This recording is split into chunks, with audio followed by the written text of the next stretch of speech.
কে রে তুই?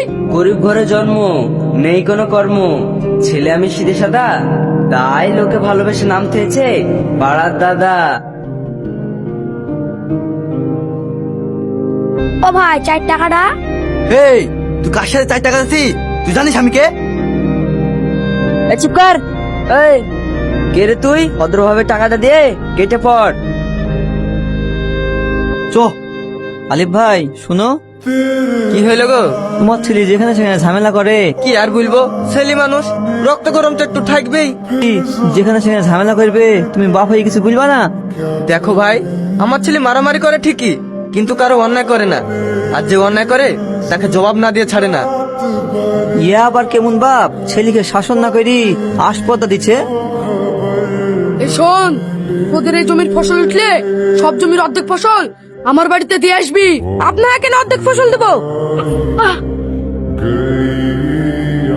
শোন, এই এলাকা চলে আমার কথায়। কোচ আঙুলে যদি ঘৃণা ওঠে, আঙুল বেঁকাতে হবে। আঙুল বেঁকা করলে সে আঙুল আর সোজা হবে না, বেঁকায় থেকে যাবে। কে রে তুই?